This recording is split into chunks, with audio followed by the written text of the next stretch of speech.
There is Shivenduji Adhikari, very dynamic Chief Minister of West Bengal. Shri Manoj Kumar Agarwal, Chief Secretary, Government of West Bengal. Shri Sanjeev Kumar, Secretary, Defence Production. Dr. J.P. Das, DG Ordnance Coordination and Service. Srimati Garima Bhagat, Joint Secretary, Government of India. Shri Vijay Namdev Rai Jade, Joint Secretary, Government of India. कहाँ पर यहाँ पर PR हरी जी है क्या? कहाँ है? ओह, commodore PR हरी, retired नहीं बोलूँगा. Mister Hari, you are retired but not tired. CMDG RSC, Shri Vijay Kumar Iyer, Director Operations, YIL and CMD Additional Charge. Bharat सरकार और पश्चिम बंगाल गवर्नमेंट के सारे ऑफिशियल्स, यंग एंटरप्रेन्योर्स, GREC और YL के सभी कर्मचारीगण, मेरे मीडिया के मित्रों, देवियों और सज्जनों, आज बंगाल की धरती पर डिफेंस के 5 महत्वपूर्ण प्रोजेक्ट्स का भूमि पूजन और शिलान्यास हुआ है. इस अवसर पर सबसे पहले मैं आप सभी को अपनी तरफ से हार्दिक बधाई देता हूं. साथियों, आप जानते हैं कि बंगाल की हवा में एक नई खुशबू है. यह महक केवल बदलाव की नहीं है, बल्कि शिवेंदु अधिकारी के आने के बाद, इनके लीडरशिप में यहां गवर्नमेंट बनने के बाद मैं कह सकता हूं कि यह केवल बदलाव की महक नहीं है, बल्कि यह महक है, विकास की महक है. यह यदि बदलाव है तो इन्वेस्टमेंट का बदलाव है, और यदि यह बदलाव है तो नई अपॉर्चुनिटीज का बदलाव है. ये सारे प्रोजेक्ट्स, जिन 5 प्रोजेक्ट्स का हम लोगों ने आज शिलान्यास किया है, ये इस बात के प्रमाण हैं कि जब इंटेंशन क्लियर हो, नीयत साफ हो, नीति सही हो और इन्वेस्टमेंट के प्रति कॉन्फिडेंस हो, भरोसा हो, तो विकास की गति को दुनिया की कोई ताकत रोक नहीं सकती है. और साथियों, आज का दिन इसलिए भी यह विशेष है क्योंकि जहां कभी उद्योगों के लगातार वेस्ट बंगाल में बंद होने की खबरें आती थी, वहां आज नए उद्योगों के विस्तार की खबरें बराबर आ रही हैं. यही बदलाव बंगाल और बदलते हुए भारत की तस्वीर है. और वेस्ट बंगाल के very dynamic chief minister, doer chief minister Shivendu अधिकारी जी के आने के बाद बंगाल में सब शुभ शुभ ही हो रहा है. और इसके लिए भी शिवेंदु अधिकारी जी, मैं आपको अपनी तरफ से हार्दिक बधाई देता हूं. हेल्थ हो, एजुकेशन हो, एग्रीकल्चर हो, इंडस्ट्री हो, साथ ही यहां की लॉ एंड ऑर्डर सिचुएशन हो, महिलाएं, बच्चे, युवा और बुजुर्ग, यानी सभी वर्गों के लोग अब एक नए कॉन्फिडेंस के साथ वेस्ट बंगाल में अपने कदम आगे बढ़ा रहे हैं. और इस कॉन्फिडेंस की बुनियाद नेशनल सिक्योरिटी में निहित होती है. और इस नेशनल सिक्योरिटी को इंश्योर करने में मैं कह सकता हूं कि श्रीमान शिवेंदु सरकार ने अपनी बड़ी भूमिका निभाई है. महज 45 डेज के भीतर, 45 डेज कितने हो गए? 106 डेज में के भीतर अपने कहे के अनुसार शिवेंदु जी की सरकार ने बॉर्डर सिक्योरिटी के लिए, वो काम तो 45 डेज में ही कर दिया था. बॉर्डर सिक्योरिटी के लिए 1100 एकड़ भूमि इन्होंने उपलब्ध कराई. यह कोई छोटी बात नहीं है. इसके लिए यहां की डबल इंजन की सरकार और यहां के मुख्यमंत्री श्री शिवेंदु अधिकारी जी को मैं अपनी तरफ से हार्दिक बधाई देता हूं. साथियों, आप जानते हैं बंगाल ने देश को बराबर नए नए विचार दिए हैं, आंदोलन भी दिए हैं, टैलेंट्स भी दिए हैं. वंदे मातरम जैसा राष्ट्र मंत्र भी यदि किसी ने दिया है तो वेस्ट बंगाल की धरती ने दिया है. अब समय आ गया है कि बंगाल भारत की विकास यात्रा को एक नई ऊर्जा दे और साथ ही एक नई गति भी प्रदान करे. और मैं विश्वास के साथ कहता हूं कि आज इस बंगाल की धरती पर हो रहा यह इन्वेस्टमेंट केवल आज का इन्वेस्टमेंट नहीं है, बल्कि आने वाले कल के भारत का यह इन्वेस्टमेंट है. बंगाल में और खासकर कोलकाता में मेरा अक्सर आना होता है. पर इस बार का आना मेरे लिए बहुत ही खास है, क्योंकि आज एक साथ 5-5 प्रोजेक्ट्स की एक साथ नींव रखी गई है। और आज का यह दिन केवल जीआरएसी नहीं, बल्कि अब तो नवरत्न जीआरएसी, मैं गलती से जीआरएसी बोल गया, जब भी बोलना चाहिए नवरत्न जीआरएसी, यंत्र इंडिया लिमिटेड बंगाल के लिए नहीं बल्कि पूरे देश के लिए बेहद महत्वपूर्ण है। और यह भूमि पूजन और शिलान्यास समारोह हमें हमारे विकसित भारत के संकल्प की ओर ठोस कदम बढ़ाने के लिए हम सभी को इंस्पायर भी करता है। साथियों, आज हम लगभग 3,500 करोड़ रुपए की लागत वाली 5 अत्यंत महत्वपूर्ण परियोजनाओं का भूमि पूजन और शिलान्यास किया है। इनमें जीआरएसी की 3 नई ship building facility, Raichak shipyard, Timber Pond Howrah ship building facility और Damodar complex ship building facility भी शामिल हैं। और इसके साथ ही यंत्र इंडिया लिमिटेड की 2 अत्याधुनिक मेटलर्जिकल फैसिलिटी, 3000 टन क्षमता वाली hydraulic open die forging press और रेडियल फोर्जिंग प्लांट का भी शिलान्यास हुआ है। और ये 5 प्रोजेक्ट्स हमारी आत्मनिर्भरता, मेक इन इंडिया और मेक फॉर द वर्ल्ड की भावना को बल देने वाली हैं। साथियों, बंगाल की धरती हमेशा से भारत के रेनेसां यानी पुनर्जागरण, हार्डवर्क और नेशनलिज्म की मधुर भाव की बराबर साक्षी रही है यह पश्चिम बंगाल की धरती। और यह धरती किसी जमाने में इंडस्ट्रियल रिवॉल्यूशन का भारत के अंदर एक बहुत बड़ा केंद्र मानी जाती थी। और आज फिर एक बार यह धरती नए इंडस्ट्रियल रेनेसां की ओर अपने कदम आगे बढ़ा रही है। जीआरएसी और यंत्र इंडिया लिमिटेड जैसे संस्थान इस बात के प्रमाण हैं कि बंगाल का इंडस्ट्रियल बेस फिर से मजबूत हो रहा है। यहां से शुरू होने वाले ये सारे प्रोजेक्ट्स डिफेंस प्रोडक्शन को तो ये बढ़ाएंगे ही, साथ ही साथ एमएसएमईज, एलाइड इंडस्ट्रीज और हजारों लोगों के लिए रोजगार के नए अवसर भी पैदा करेंगे। और एक तरह से देखें तो ये प्रोजेक्ट्स बंगाल की सोशियो इकोनॉमिक प्रोग्रेस के नए चैप्टर के रूप में सामने आने वाले हैं। अभी कुछ ही दिनों पहले स्वतंत्रता दिवस के अवसर पर लाल किले के प्राचीर से हमारे प्रधानमंत्री नरेंद्र मोदी जी ने सप्तधारा की बात की थी, आप लोगों ने सुना होगा। उन सप्तधारा में से एक प्रमुख धारा रक्षा क्षेत्र का भी उन्होंने उल्लेख किया था। उन्होंने स्पष्ट कहा था कि जब हम विकसित भारत बनेंगे तब हमारा यह डिफेंस सेक्टर, रक्षा क्षेत्र पूर्ण रूप से आत्मनिर्भर होना चाहिए। हम इस क्षेत्र में किसी भी देश पर निर्भर नहीं रह सकते और हमारी अपनी स्वदेशी कंपनियों और रिसर्च इंस्टीट्यूट को ही इस क्षेत्र में पूरी तरह से डोमिनेंस हासिल करना ही होगा। और आज के 5 प्रोजेक्ट्स उसी स्ट्रेटेजिक ऑटोनॉमी को रिफ्लेक्ट कर रहे हैं। साथियों, जीआरएसी से मेरा गहरा जुड़ाव रहा है। पिछले कुछ वर्षों में मुझे कई बार आपके द्वारा आयोजित कार्यक्रमों में आने का अवसर मिला है और आप लोगों से मिलकर मैंने ये देखा है कि आपका शिपयार्ड किसी भी चुनौती को स्वीकार करने और देश को आत्मनिर्भर बनाने के संकल्प के साथ हमेशा तैयार हमको दिखाई दिया है। इसके लिए मैं पुनः आप सबको अपनी तरफ से हार्दिक बधाई देता हूं।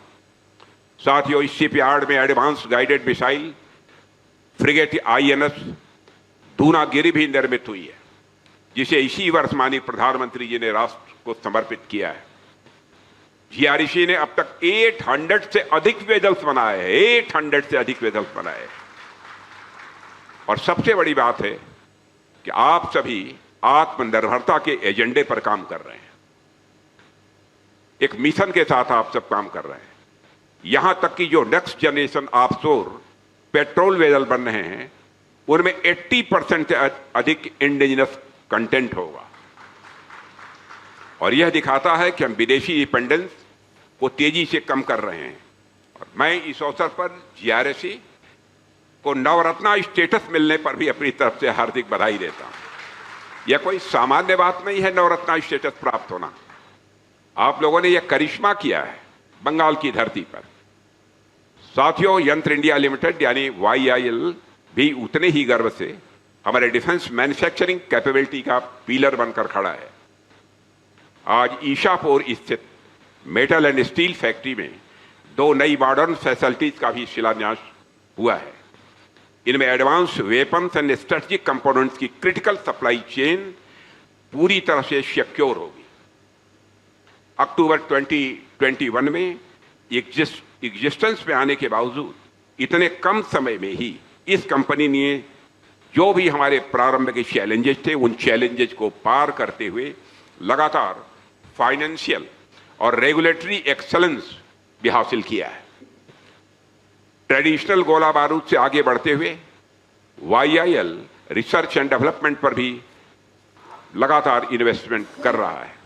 साथियों, YIL ने MSF ईशापुर में 750 करोड़ रुपए से अधिक का इन्वेस्टमेंट किया है और ये इन्वेस्टमेंट 1976 से चली आ रही पुराने सिस्टम को बदलकर इंडस्ट्री 4.0 कैपेबल प्रिसीजन मैन्युफैक्चरिंग स्थापित करेगा।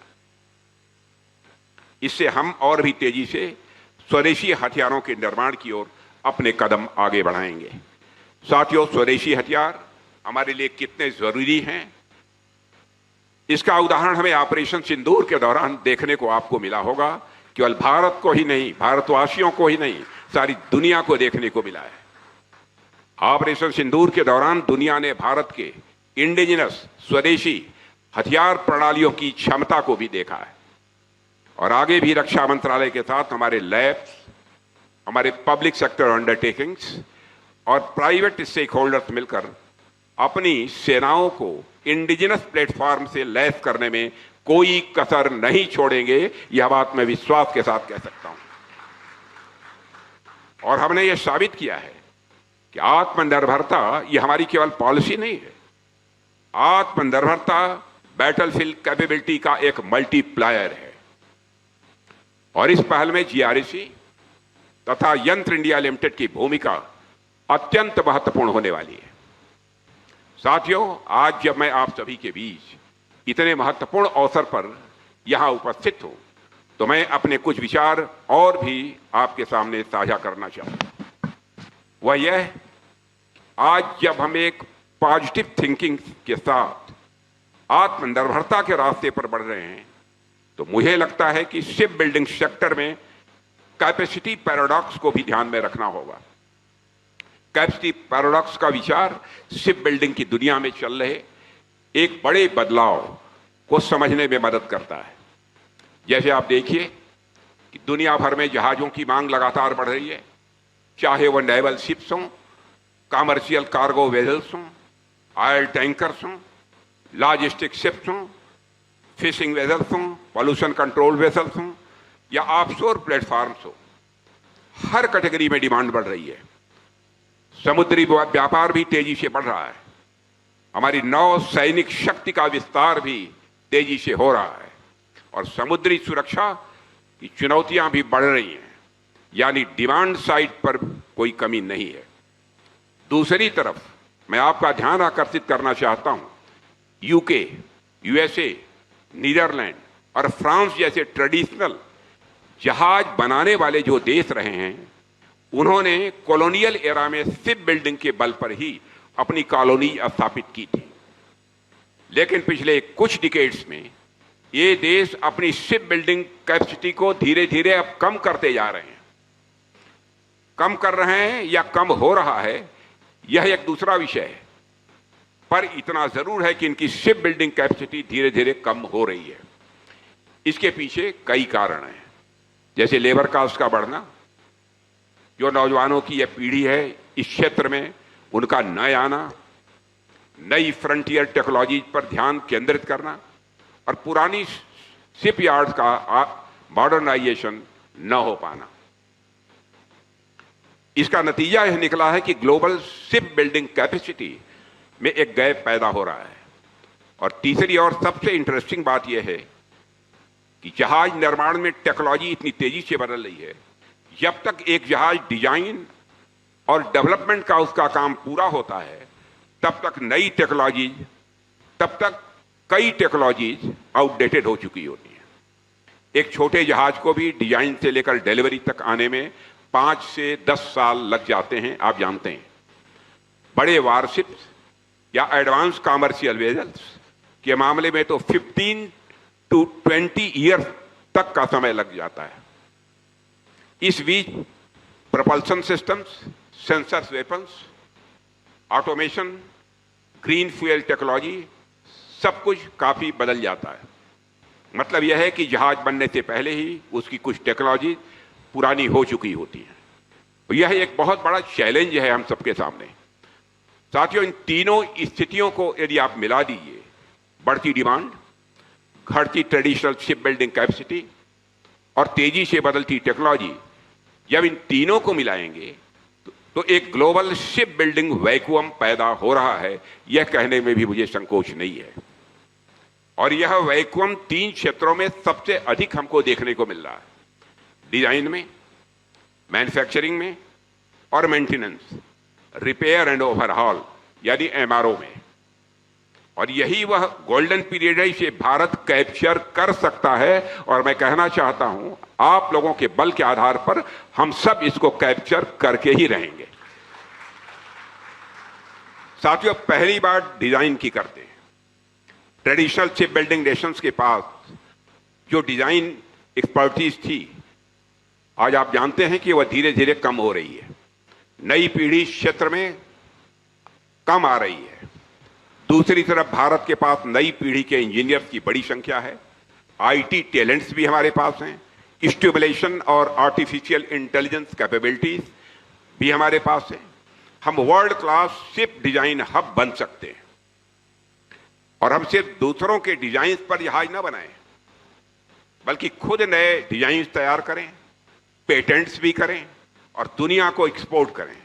और यह पूरी तरह से संभव है, डुएबल है, बशर्ते इस पर हम अपना ध्यान केंद्रित करें। दूसरी बात मैन्युफैक्चरिंग की आती है।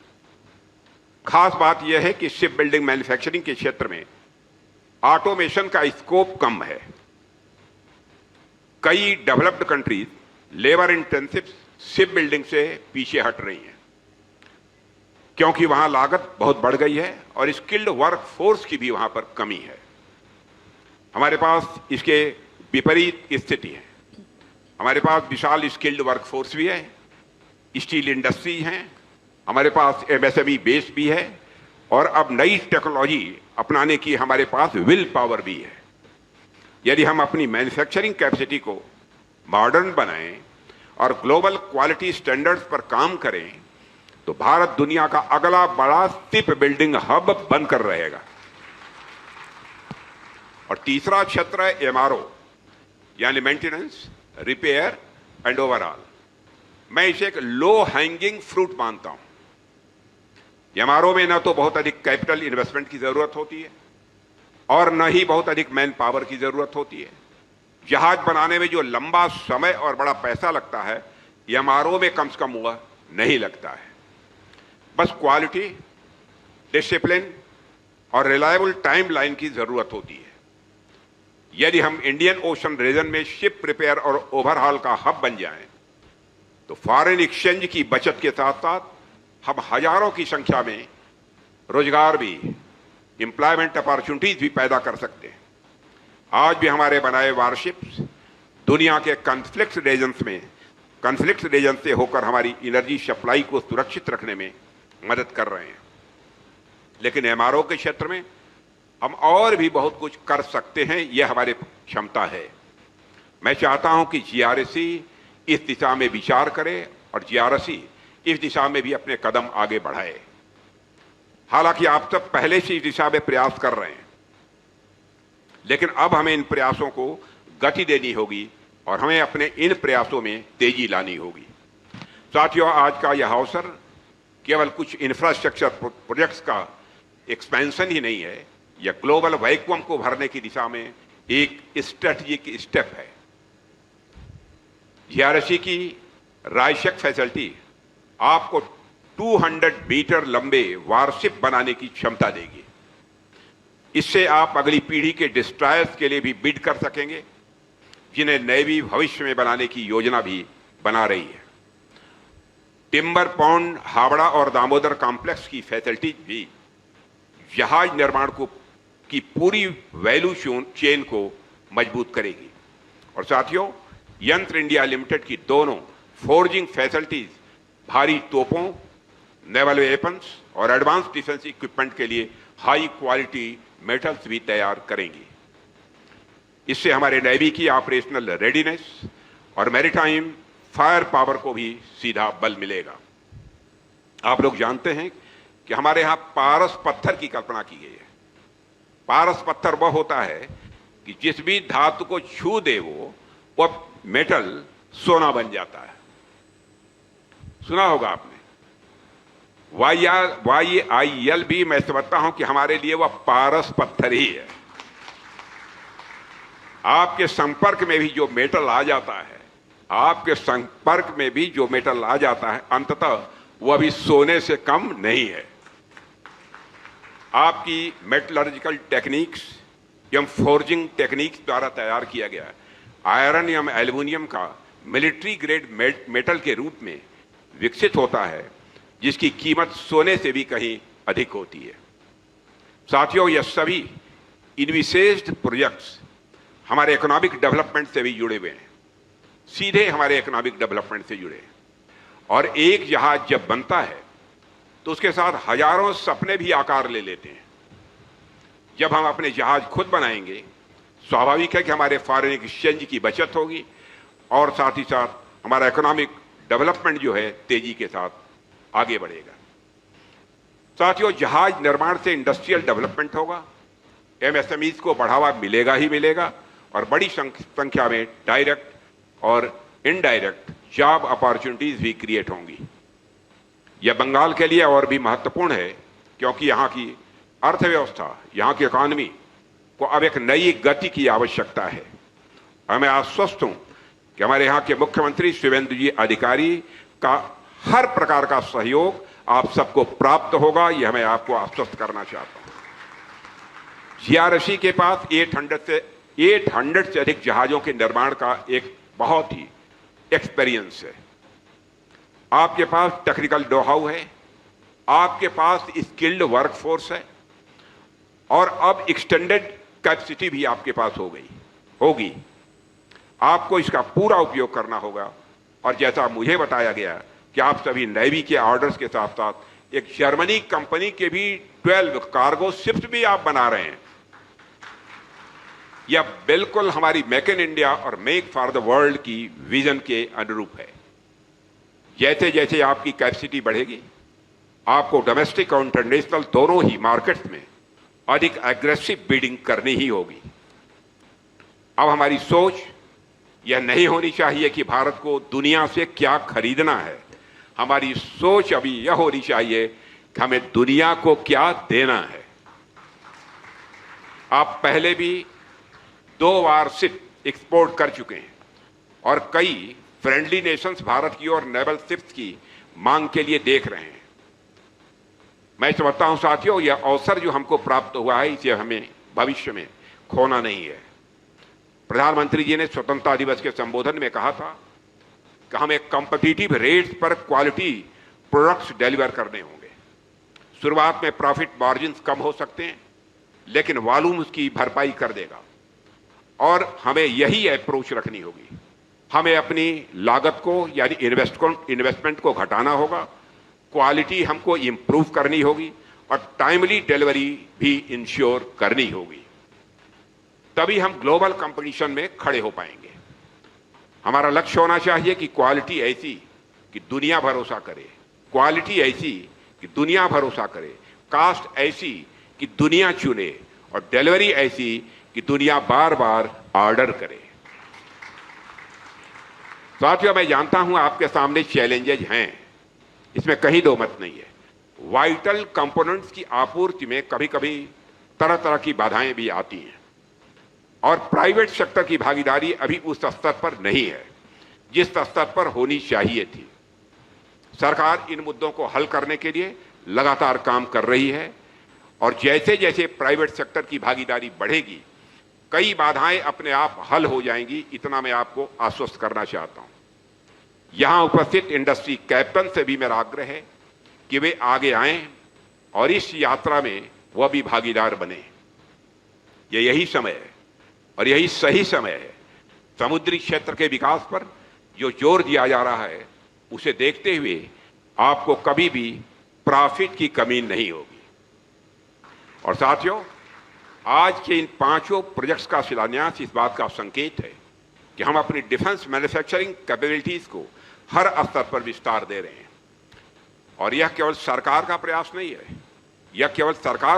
नहीं है, बल्कि इसमें हमारे public sector undertakings, private industries, हमारी एमएसएमईज और एकेडमिक इंस्टीट्यूशन सभी की भागीदारी आवश्यक है।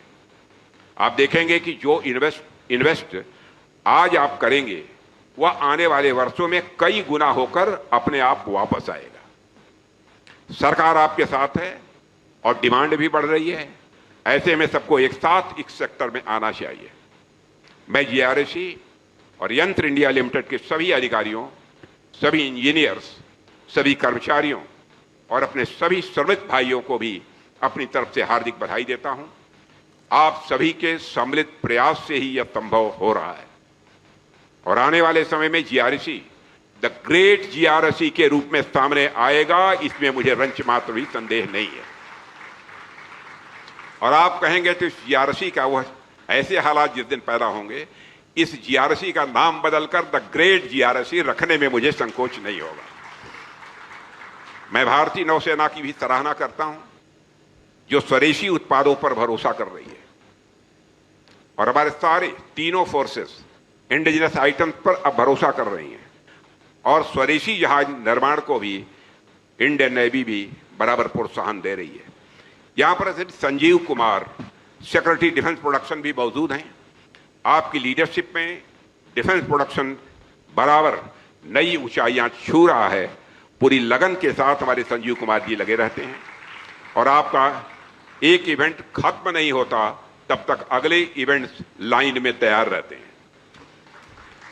और इस 27 तारीख को इनके ही इवेंट में मुझे जाना है। फिर इस निष्ठा और समर्पण के लिए आप सराहना के पात्र हैं। मुझे विश्वास है कि 5 प्रोजेक्ट्स समय पर पूरे होंगे और जीआरएसी और वाईएल की टीमें इस चैलेंज को पूरी निष्ठा से पूरी करेंगी। मुझे पूरा भी भरोसा है कि आप सभी लोग मिलजुल कर इस यात्रा को सफल बनाएंगे। अंत में एक बार फिर इस आयोजन के लिए आप सभी को हार्दिक शुभकामनाएं देता हूं और अपनी बात यहीं समाप्त करता हूं। आप सबको बहुत बहुत धन्यवाद। आपके इन प्रेरणादायी शब्दों के लिए हार्दिक धन्यवाद sir. May I now request CMD GRSC to honor Honorable Raksha Mantri Shri Rajnath Singh Ji with a memento.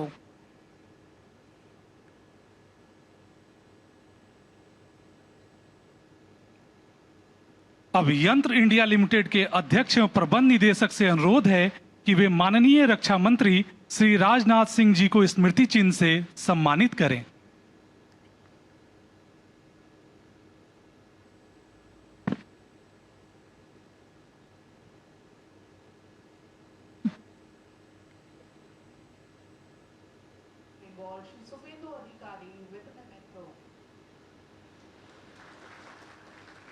May I now request CMD GRSC to honor Honorable Chief Minister of West Bengal Shri Subendu Adhikari with a memento.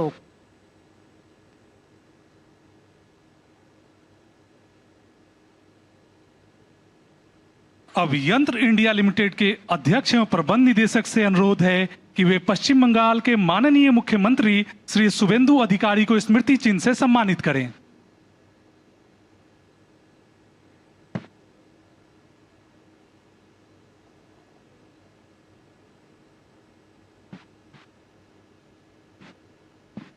I now invite CMD Yantra India Limited to deliver the formal vote of thanks.